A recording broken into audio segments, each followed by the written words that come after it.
Pilipinas, updated ka na ba? This is it, Daniel, Andrea at Catherine magsasama sa isang endorsement. Tahimik ang kampo ngayon ni Andrea Brillantes sa nalalapit na pagtatapos ng kanyang serye sa Kapamilya Channel na katuon ang focus ng dalagang aktres sa mga susunod niyang assignments. Kasama na rito ang pag-shoot ng isang high-end product na posibleng makasama umano si Catherine Bernardo. Meron ding chika na may gagawin siyang short film for an international festival. Plus, mag-storycon para sa isa pang TV project kasama uli si Kyle Echari at iba pang young stars. Sa gitna nga naman ng usapin ng Katniel na minsan ding pinagpiestahan ang name ni Andrea, walang napatunayan o anumang mas malalim na involvement si Andrea sa naturang gusot. She is simply counting her blessings. She has learned her lessons, kaya deadma muna sa pagbibigay ng komento o reaksyon sa mga issue. Let her live and exist, say ng kanyang mga fans na paniniwalang good karma pa rin ang tinatamasa ni Andrea Brillantes ngayon.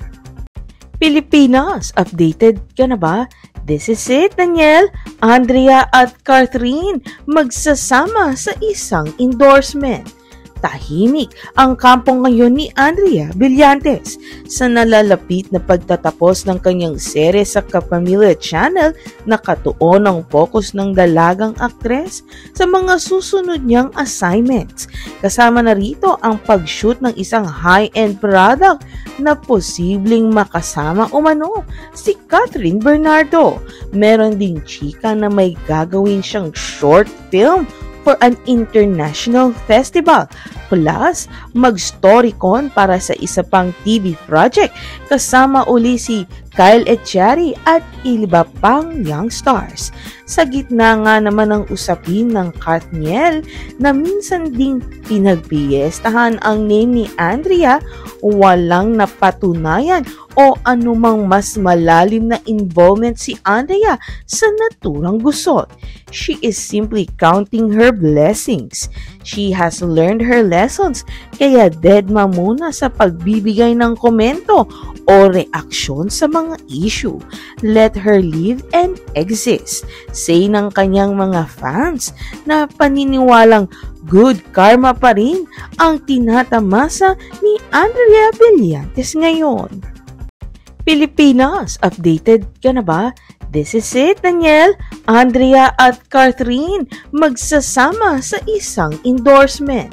Tahimik ang kampo ngayon ni Andrea Brillantes sa nalalapit na pagtatapos ng kanyang serye sa Kapamilya Channel na katuon ang focus ng dalagang aktres sa mga susunod niyang assignments. Kasama na rito ang pag-shoot ng isang high-end product na posibleng makasama umano si Catherine Bernardo.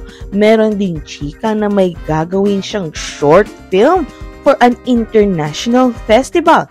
Plus, mag-storycon para sa isa pang TV project kasama uli si Kyle Echari at iba pang young stars. Sa gitna nga naman ng usapin ng Katniel na minsan ding pinagpiestahan ang name ni Andrea, walang napatunayan o anumang mas malalim na involvement si Andrea sa naturang gusot.